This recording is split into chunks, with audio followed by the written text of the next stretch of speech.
Welcome back to the Deep Dive.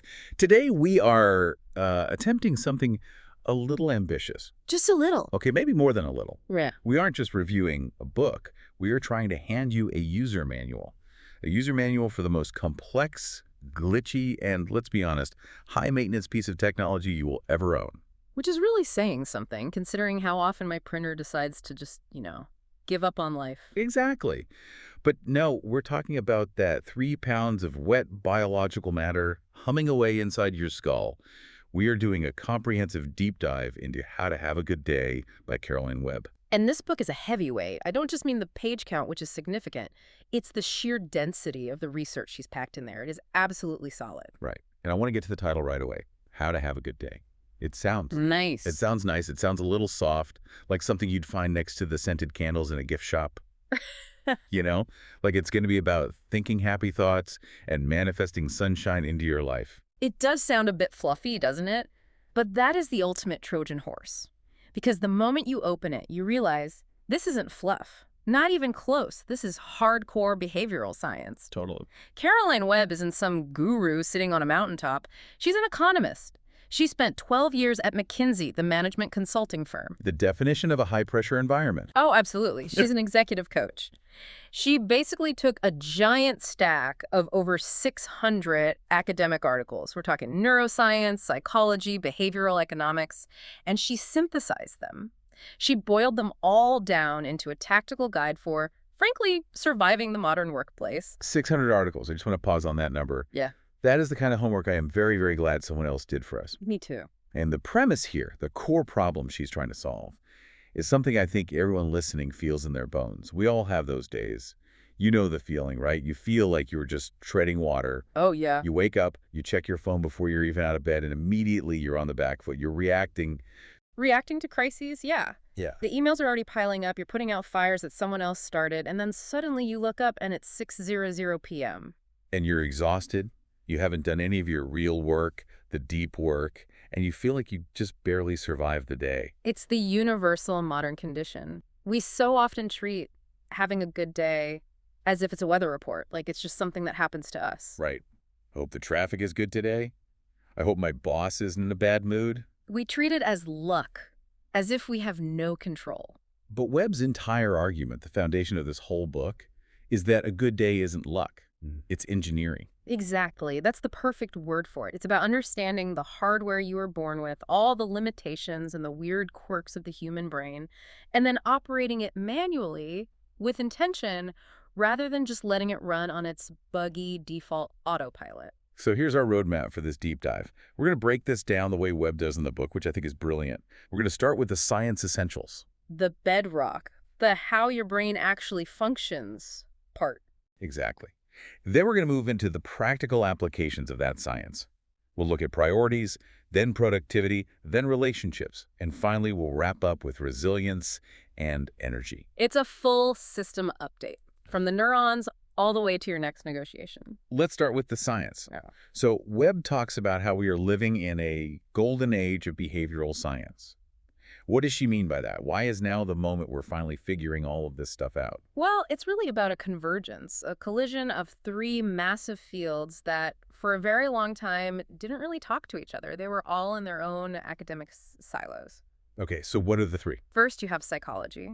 For decades, psychology was kind of obsessed with pathology, with what's wrong with us. Why are we depressed? Why are we anxious? Why are we neurotic? All the fun stuff. All the fun stuff, exactly. But more recently, we've seen the rise of what's called positive psychology, which was really championed by people like Martin Seligman. And this branch asks a totally different question. Which? Not what's broken, but what makes a human flourish? What does a healthy, thriving mind actually look like, and how do we get more of that? So it's a shift from fixing the broken to optimizing the healthy. Precisely. That's field number 1. Then you have economics. Traditional economics, for, a century, built its entire worldview on this idea of the rational man. Ah, yes. The mythical creature who always makes the most logical choice to maximize their utility. A creature that has never existed in the history of the world. As anyone who has ever eaten an entire pizza at midnight right before a dentist appointment knows, we are not rational calculators. We're so far from it. We are emotional, we're messy, we're impulsive. So behavioral economics emerged, and here you think of giants like Daniel Kahneman and Amos Tversky, and it acknowledged that, yes, we are irrational, but, and this is the key, we are irrational in predictable ways. So we're buggy, but the bugs are consistent. The bugs are consistent, which means we can study them and plan for them. And then finally, the real game changer, neuroscience. The ability to actually look inside. To look inside a living, healthy brain in action. With technology like fMRI scanning, we don't have to study people with brain injuries anymore to figure out how the brain works. We can see exactly which neurons fire when you have a great idea or when you feel slighted by a coworker in a meeting. And Webb calls this big mashup neuropsychoeconomics. It's a bit of a mouthful for sure, but it's accurate. It's the intersection of all three of those fields. And the first major foundational insight from this convergence is the concept of the two-system brain. Okay, let's unpack this one carefully because I feel like this single idea explains about 90% of the stupid mistakes I make on a daily basis. It likely does. It explains a lot for all of us. Broadly speaking, your brain has two distinct modes of processing information. Webb uses the terminology from Kahneman, calling them the deliberate system and the automatic system. You might also hear them called System 2 and System 1. Same thing, exactly. Let's start with the deliberate system, or System 2. This is the me that I identify with, right? Yeah. It's the voice in my head narrating everything. Yes. This is your conscious self. It's located, for the most part, in the prefrontal cortex, that chunk of brain right behind your forehead. This system is the one that handles reasoning, self-control, planning, complex problem-solving. All the hard stuff. All the hard stuff. It's responsible for what Webb calls grown-up behavior. So it's the CEO of the brain, the one in the corner office making the big decisions. It wants to be the CEO, it thinks it's the CEO, but here is the massive catch, the central limitation that the whole book is built on. The deliberate system is smart, but it is surprisingly weak. Weak how? What do you mean by weak? It's small, it's sequential, and it's slow. Its actual capacity relies on your working memory, which is, and this is shocking when you first hear it, it's shockingly limited. Okay, I need a number. How limited? The research suggests we can only hold about 3 or 4 chunks of information in our conscious mind at any one time. That's it. Wait, only 3 or 4? That can't be right. I feel like I'm juggling 100 things at once. You feel like you are, but what you're actually doing is swapping those chunks in and out really, really fast. But the actual RAM, the conscious workspace, is tiny. Think about it. If someone tells you a phone number... You have to repeat it over and over and over to keep it there. Exactly. And if someone interrupts you, even just for a second, to ask what time it is... Poof. The number just gone. Completely vanished. That's your working memory getting overwritten. The scratch pad is full, and the new information just wiped out the old. It's a tiny, tiny workspace. That explains so much. That's the feeling of walking into a room to get a stapler. My phone buzzes. I check it. And then I'm standing in the middle of the room with absolutely no idea why I'm there. That is your working memory getting hijacked. And on top of being small, it's incredibly vulnerable. The deliberate system is an energy-hungry beast. It runs on glucose, so if you are stressed or sleep-deprived or even just hungry... It goes offline. It's the first thing to go. It just quits. It can't function under those conditions. Okay, so if the smart CEO is actually kind of flimsy, gets tired easily, and has the memory of a goldfish who is running the ship most of the time... The other guy, the automatic system. System 1, this is the subconscious. It includes the limbic system, the brainstem, all the older parts of the brain. And it is the opposite in every way. It is fast, instinctive, and deeply emotional. And it handles most of our day. The vast majority. Think about driving a familiar route to work. You're not consciously thinking, okay, now I will apply pressure to the brake. Now I will turn the wheel 15 degrees. No, I'm thinking about my first meeting or what I need from the grocery store. Sometimes I arrive and barely remember the drive itself. That's your automatic system handling it all. Reading facial expressions, jumping when you hear a loud noise, that's all automatic. It's the autopilot. And it has another critical job, right? It's not just running our habits, it's also a gatekeeper. It is. This is a crucial point. It acts as a spam filter. Because the deliberate system is so limited, remember, only 3 or 4 chunks of info, it would be completely overwhelmed if it had to process the millions of bits of data coming at us every second. So the automatic system has to filter reality. It has to. It scans everything and decides what tiny fraction of information is important enough to send up to the CEO in the prefrontal cortex. And it deletes or just ignores everything else. It deletes reality. That sounds problematic. It edits reality heavily. And this leads us directly to one of the most famous and, honestly, kind of disturbing experiments in modern psychology, the invisible gorilla study. I love this study. Even when you know what's coming, it still blows my mind. Walk us through it. So this was conducted by Christopher Shabris and Daniel Simons. They created a short video of two teams of people passing basketballs. One team is wearing white shirts, the other team is wearing black shirts. Simple enough. And they show this video to a group of participants. Yes. And they give the participants' deliberate system a very specific task. Count exactly how many times the players wearing white pass the basketball. Okay. So I'm the participant. I'm focused. I'm counting. 1, 2, 3. I'm deliberately screening out the black team to focus only on the white team. I'm locked in. You're locked in. And in the middle of this 1-minute video, a person in a full-body gorilla suit walks into the center of the circle, faces the camera directly, beats their chest, and then calmly walks off. The gorilla is on screen for 9 full seconds. It's not subtle. It's not a little thing in the background. It is a gorilla. A very obvious gorilla. And yet, when they asked the participants after the video, did you see anything unusual? 50% of them did not see the gorilla. Half the people missed a gorilla beating its chest right in front of them. Completely missed it. They were shocked when they were told about it. They Yeah. insisted it wasn't there, that they were being tricked, but they missed it because their automatic system applied a very simple filter. That filter was. Stated task, count white passes. Everything else, ignore. And everything else included a giant primate. Everything else included the gorilla. The lesson here is absolutely profound, and it underpins everything else in the book. We do not see the world as it is. We see an edited version of reality based on what we are telling our brain to prioritize. That is actually kind of terrifying. It means we are walking around missing huge chunks of reality, huge opportunities, huge problems, just because our filter has decided they aren't relevant to the task at hand. Precisely. And if you don't consciously and deliberately program that filter every day, it just runs on its default settings. And those default settings might be why you're having a bad day, day after day. Okay, we're definitely going to talk about how to hack that filter in a bit, but there's another core biological mechanism we need to understand first. Webb calls it the discover-defend axis. This is theme number 2. Your brain is, at its core, a scanning device. It is constantly, subconsciously asking one single question about everything it encounters. Is this a threat? Or is this a reward? And depending on the answer to that question, it flips a major switch in your brain. A huge switch. If the brain perceives a threat, it triggers defensive mode. Now, evolutionarily, a threat was a saber-toothed tiger or a falling rock. A real physical danger. Exactly.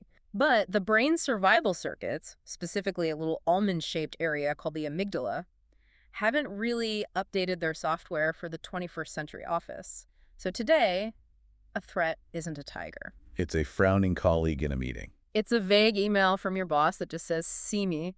It's the fear of feeling stupid when you have to give a presentation. My heart rate actually went up just hearing you say, "See me." That's a real physical reaction. That's the amygdala activation. That's it in real time. Physiologically, what happens is you get the classic fight, flight, freeze response. Cortisol and adrenaline flood your system. But cognitively, and this is the key part for work, the result is tunnel vision. What do you mean by tunnel vision? Your deliberate system, the smart, rational CEO part of your brain, is dampened. It's pushed offline. You become rigid in your thinking, less creative, more black and white. You see fewer options. So right at the moment when I need to be my smartest and most flexible to handle a difficult conversation with my boss, my brain actively makes me stupider. That is the cruel tragedy of defensive mode. It prepares you to run from a tiger or punch a rival, not to negotiate a budget or innovate a solution. Okay, so that's the dark side. What's the other side of the axis? Discovery mode. This is the complete opposite. It's triggered by the perception of rewards. And we're not just talking about a bonus or a paycheck. The brain craves social rewards. Like what? Praise, a sense of progress, humor, curiosity, a feeling of autonomy or fairness. When the brain spots one of these rewards, it releases feel-good neurochemicals like dopamine and endorphins. And what does that do to our thinking? It creates what's called a broaden and build effect. You literally see more options on the table. You are more flexible, you're more creative, you're better at complex problem solving. Your brain is working at its absolute peak. So the entire goal of engineering a good day is basically to spend as much time as possible in discovery mode and as little time as possible in defensive mode. That's the game. You want to keep your deliberate system online and your amygdala quiet and happy. And there's one final piece of the hardware puzzle to cover before we get to the software. The mind-body loop. Yes. This is so often overlooked. We tend to think of our brains as separate from our bodies, like software running in a cloud somewhere. But the physical state of your body directly dictates the performance of your brain.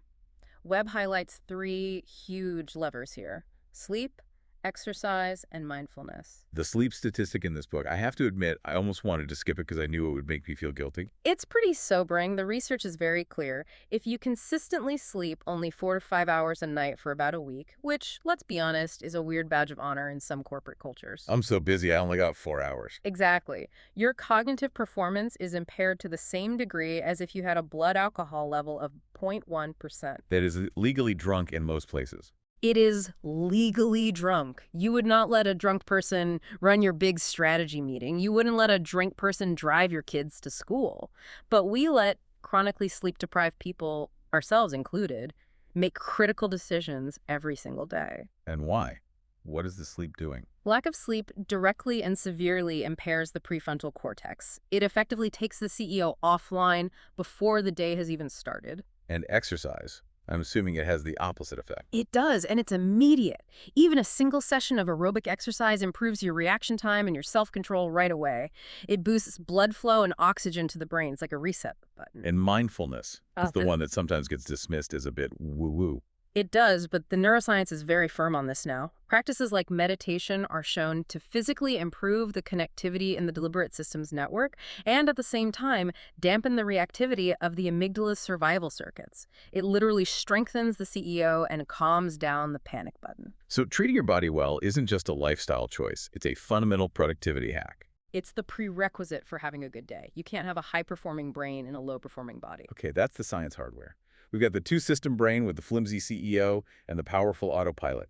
We have the discover-defend axis, which is threat versus reward, and we have the mind-body loop.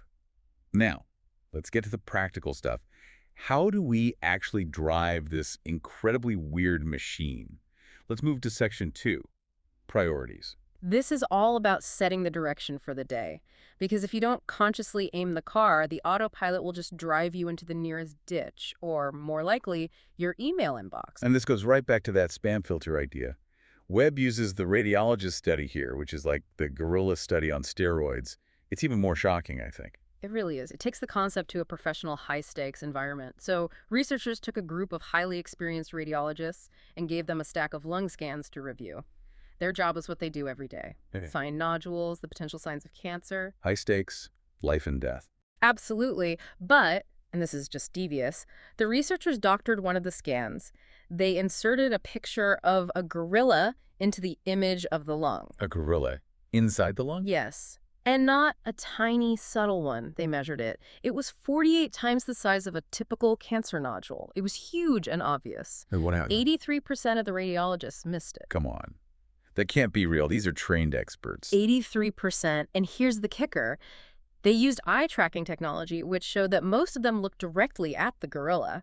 Their eyeballs registered the photons, but their brains didn't register gorilla. Because their filter was set to find small white nodules, not find large primates in lung. Their filter was too tight. It was doing its job too well. And this applies directly to our bad days at work. If you go into a meeting expecting your colleague, let's call him Bob, to be annoying, what is your filter set to? It's set to find evidence of Bob being annoying. Exactly. Your automatic system will dutifully amplify every time Bob sighs, every time he interrupts, every dumb comment he makes, and it will literally delete from your perception the moments where Bob is helpful or insightful or makes a good point. So I walk out of the meeting thinking, see, I was right. Bob is a complete nightmare. But I've actually just created a subjective reality that confirms my initial bias. You've experienced an edited version of the meeting? You missed the gorilla of Bob's good idea because you were hunting for the nodule of his annoying habits. So how do we fix this? Because I think we all have a Bob in our lives. How do we reprogram the filter? Webb suggests a very specific, very quick routine. She calls it an intention-setting routine. It's a way to manually program your filter before you enter a situation, like a meeting, or even just starting your workday.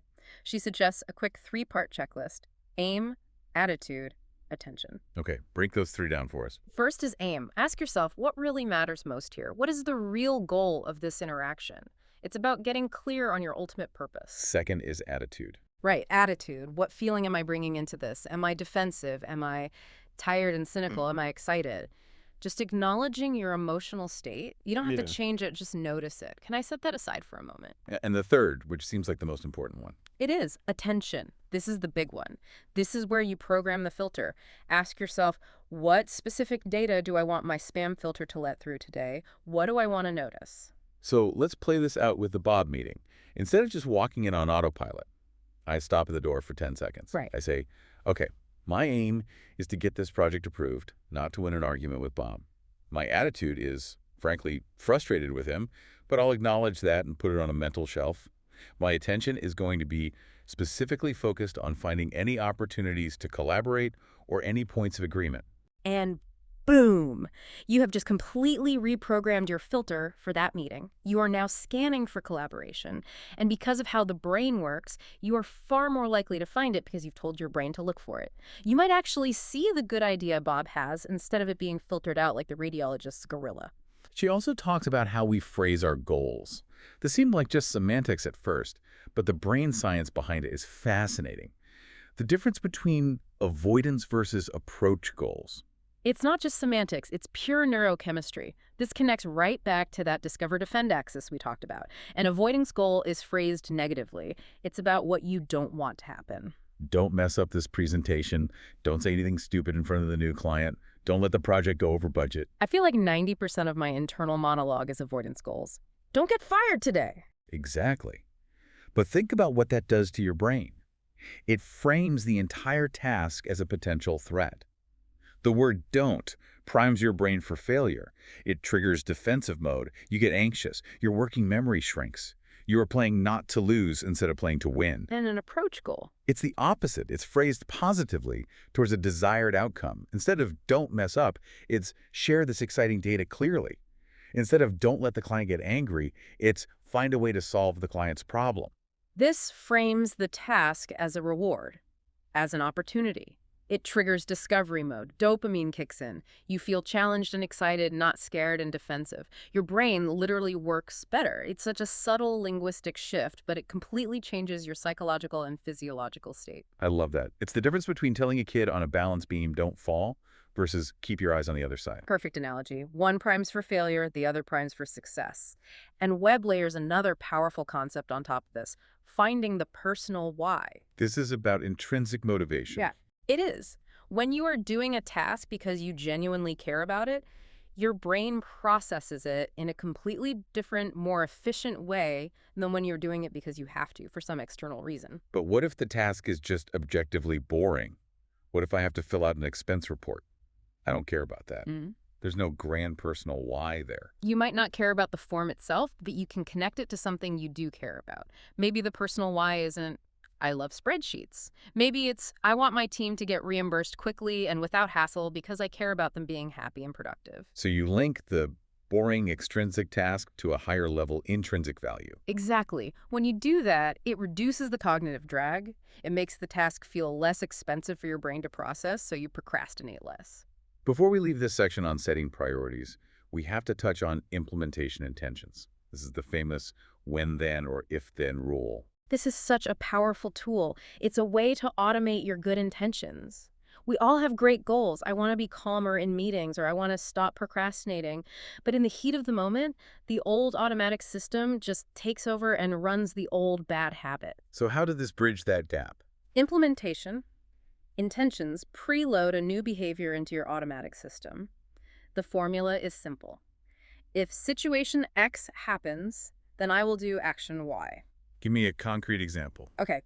If I feel my chest tightening with stress in a meeting, then I will take one deep breath before speaking. Or, if I open my laptop first thing in the morning, then I will immediately write down my top priority for the day before checking email. So you're deciding the action in advance when your deliberate system is calm and rational. Yes, you're creating a pre-planned script. You don't have to think about it or use willpower in the moment. You just execute the script you already wrote. You're essentially coding your own future behavior. And the research on this is pretty dramatic, right? It is. Studies show it can double or even triple the success rate of habit formation compared to just stating a general goal. Okay, let's move on to section 3, productivity. This is where we get into the nitty-gritty of managing the brain's very limited resources throughout the day. And we have to start by demolishing the biggest myth in the modern corporate world, the badge of honor that is multitasking. Or as Webb and every other neuroscientist would call it, the myth of multitasking.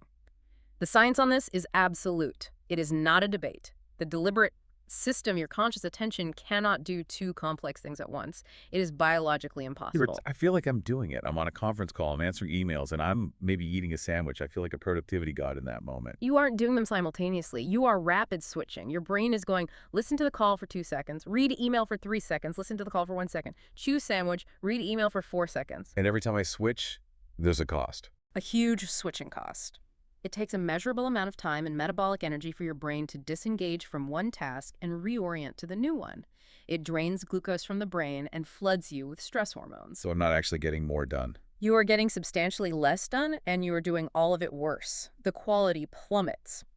Research shows that heavy multitaskers have a lower effective IQ during their tasks and higher levels of cortisol, the stress hormone.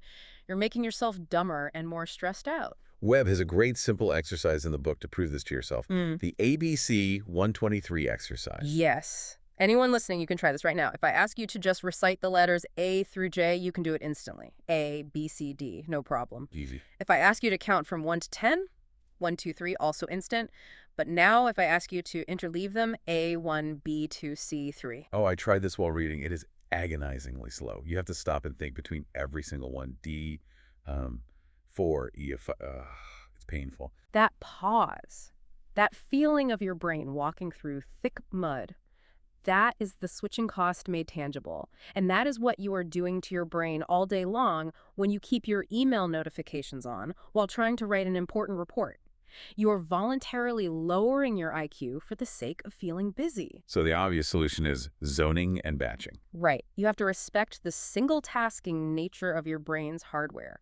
Group similar tasks together, do all your emails in one 30-minute block, then turn email off, like actually quit the program, and do your deep creative work in another separate block. You have to stop the constant, exhausting, rapid switching. She also talks about the critical importance of downtime, what she calls the pit strategy. I think a lot of us feel intensely guilty when we take a break. We have this idea that time not working, wasted time. We do. We think the brain is like a muscle that just needs to keep lifting and lifting. But the neuroscience shows that when you rest, when you let your mind wander, your brain isn't off. It enters a state called the default mode network. And what's happening then? That's when your brain is doing some of its most important work.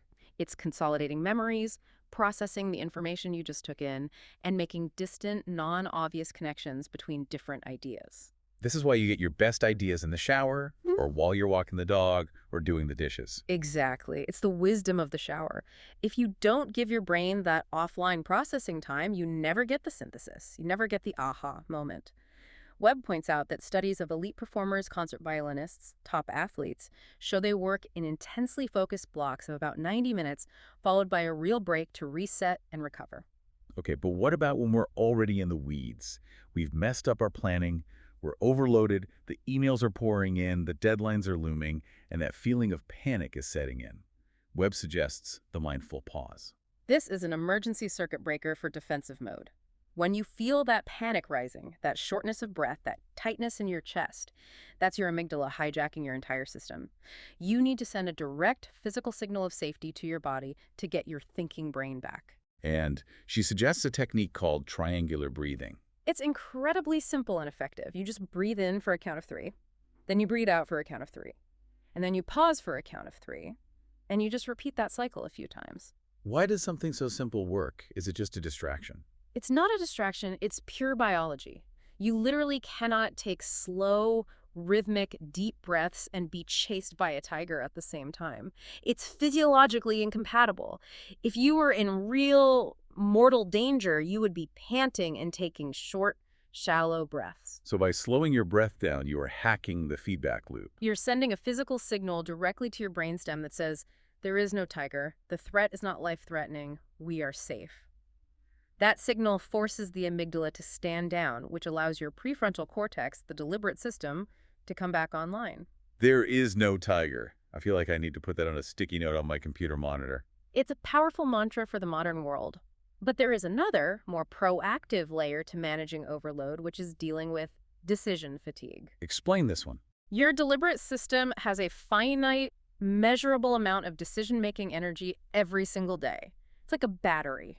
Every decision you make, big or small, drains a little bit of that battery. Is this why, by the end of a long day, when my partner asks me the simple question, what do you want for dinner? hmm I literally cannot form an answer. My brain just shuts down. That is exactly what that is. You have run out of decision juice. That is why so many highly productive people think Steve Jobs, Barack Obama, they famously automate the small decisions. They wear the same clothes every day. They eat the same breakfast. They're not trying to be iconic. They're trying to conserve brain power. They are saving their finite decision-making power for the big stuff that actually matters at work. Okay, let's transition to section 4. Relationships. This is really where the rubber meets the road because, frankly, other people are usually the reason I'm having a bad day. They are. Social stress is the most potent and common trigger for the brain's threat response.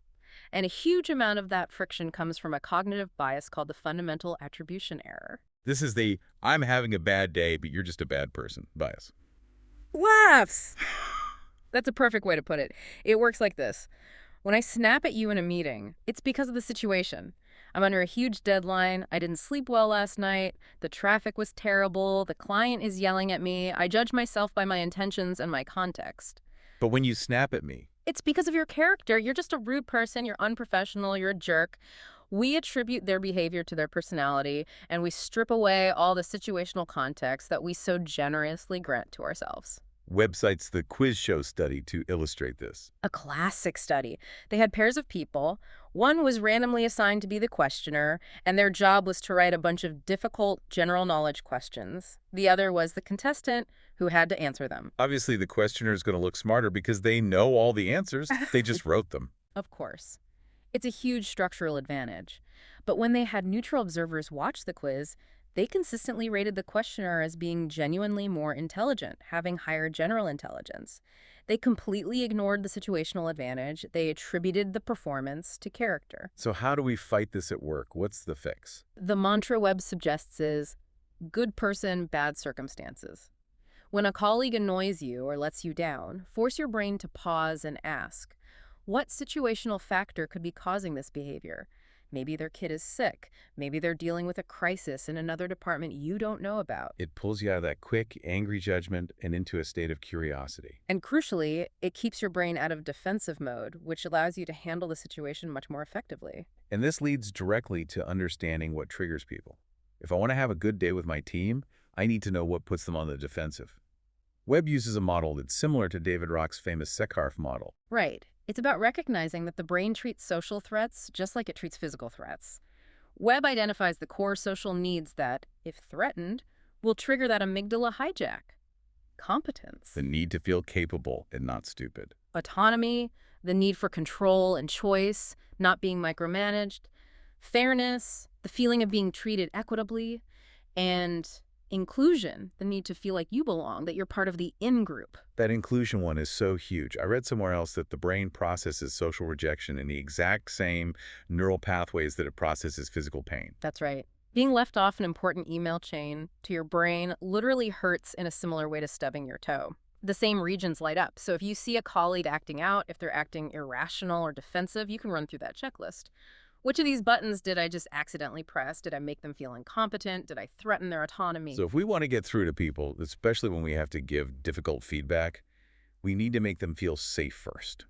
We have to find a way to lower their shields before we can say anything useful. Exactly. And most feedback fails because it does the opposite. It raises the shields immediately. We've all heard of the praise sandwich, right? Like, you say a nice thing, then the mean thing, then another nice thing. You're really punctual, which is great, but your report was a complete disaster. But I do like your tie. Laughs. Exactly. The brain sees right through that. It's just waiting for the but. The word but basically erases everything that came before it. It's a giant trigger for the threat response. So what's the brain-friendly way to do it? It's about generating curiosity in their brain rather than issuing a command. There is a fascinating study Webb mentions called the will I versus I will study. Tell me about that one. They took two groups of people and gave them a bunch of anagram puzzles to solve. Group A was told to write down the statement, I will solve these anagrams, a command. Group B was told to write down the question, will I solve these anagrams? So just a statement versus a question. What was the result? The group that asked themselves the question solved, on average, twice as many anagrams. Twice as many. That's a huge difference. Why? Just from turning it into a question. Yes, because a command like do this or you need to fix this can trigger a subtle resistance. It threatens our sense of autonomy. But a question like how might we solve this or will I be able to figure this out invites the brain to solve a puzzle. It's a challenge, not a threat. It triggers discovery mode. So when giving feedback, instead of saying, you did this wrong, I should be asking, how do you think that meeting went? Or what would you do differently next time? Precisely. Let them come to the answer. It keeps their brain online and makes them own the solution. It's infinitely more effective. That is so powerful. And it takes all the pressure off of me to have all the answers. But there's another part to good relationships. Listening. Webb calls it extreme listening. This is a real skill. This is listening with the specific, conscious goal of making the other person feel smart and capable. Most of us, when we listen, are just waiting for our turn to speak. We're formulating our brilliant response in our head. We all are. Extreme listening is about giving your total, undivided attention. It creates a safe zone for the other person's brain. And when someone feels truly, deeply heard, their defensive mode deactivates, their cortisol levels drop. They become smarter and better at solving their own problems. Sometimes the best way to help a struggling colleague isn't to give them any advice at all, but to listen so well that they figure it out for themselves. Okay, let's head into the final stretch. Section 5. Resilience and energy. Sometimes, despite all our best intentions and our breathing exercises, the day just goes sideways. You lose the big client, you miss the critical deadline. How do we bounce back from that? The absolute superpower here, according to Webb and a mountain of research, is reappraisal. Which is basically control the narrative. Right. We can't always control the event that happens, but we have total control over the story we tell ourselves about the event. The science shows that consciously changing your interpretation of an event literally changes its emotional impact in your brain. Give me an example. So let's say you get passed over for a big promotion. Story A, the default story is, I'm a failure, they hate me, my career is over, I'll never succeed. That's a one-way ticket to a defensive mode spiral. And story B. Story B is a reappraisal. It could be. This is disappointing, but it's a clear sign that I need to develop a new skill set to get to the next level. Or actually, this frees me up to pursue that other project I was really passionate about. It sounds a little like just positive thinking, but it's really about selecting a different, more useful data set to focus on. Exactly. It's not about lying to yourself or pretending you're not disappointed. It's about finding a more empowering and useful truth. Both stories might be true interpretations of the event, but only one of them helps you move forward constructively. Webb also talks about the simple power of labeling emotions. Yes, affect labeling. This is so simple it feels like it shouldn't work, but it does. The act of simply putting a name to a feeling, saying, or even just writing, I'm feeling frustrated right now, or I am feeling anxious about this deadline, measurably reduces the activity in the amygdala. Just naming it calms it down. Just naming it. The catchphrase is name it to tame it. Because when you put a label on an emotion, you are forcing your deliberate system, which handles language and logic, to engage with the raw emotion. You are literally moving the processing power from the primitive, emotional part of your brain to the advanced, rational part. I love that. It's like dragging a chaotic file from your emotional desktop into a neat, labeled folder. Finally, let's talk about uncertainty. I feel like this is the biggest ambient stressor for so many people right now, the constant not knowing. The human brain hates uncertainty more than it hates guaranteed pain. There was a famous study called the hot panel study. Researchers would apply a hot panel to people's skin. Sounds pleasant. Very. In one condition, the participants knew exactly how hot it would be. It was painful, but predictable. In the other condition, they didn't know how hot it would be. It was uncertain. People reported significantly more stress and even more physical pain in the uncertainty condition. So we would rather know for sure that something bad is coming than live with the not knowing. Yes. Because uncertainty is a massive energy drain. The brain is just spinning endless what-if scenarios. It's running simulations of every possible negative outcome. The fix, Webb says, is to focus ruthlessly on what you can control. even if it's small things. Especially if it's small things. Your routine, your reaction, your process. Give your brain something certain to hold on to. I don't know if I'll get this new job, but I know I will send a polite follow-up email at 9:00 a.m. tomorrow. That little bit of certainty calms the brain's frantic search for control. And to finish up, how do we boost our energy so we aren't running on fumes by the end of the week? Two quick, powerful things. First, positivity resonance. These are the tiny, positive micro moments of connection with other people. A genuine smile, a sincere thank you to the barista, a quick, friendly chat with a colleague. These moments release oxytocin and dopamine. They are like a microcharge for your brain's battery. And the other one is the classic, 3 good things. Right. Writing down 3 good things that happened, however small, at the end of each day. I know some people hear that and think it sounds cheesy. It does sound cheesy, I get it, but the neuroscience is absolutely solid. If you consistently do this, you are retraining your brain's reticular activating system, your spam filter, to scan for positives during the day. If you force your brain to find 3 good things every night, after about a week, you start noticing them as they happen. You are physically rewiring your brain's default filter to see the good. Man, to make all of this stuff stick, all these new habits, Webb have a simple formula for that too. Reward, remind, repeat. To build any new habit, you must reward the effort, even just a mental high five. Good job, I did the thing. You have to set a reminder, a visual cue, like that sticky note on your monitor, and you have to repeat it until the new neural pathway is established and becomes automatic. So we've covered a massive amount of ground today. We've gone from the two-system brain and invisible gorillas to setting intentions, single tasking, extreme listening, and reappraisal. If we had to boil this entire incredible book down to one core message, what would it be? I think the core message is that a good day isn't something you wait for, like a bus.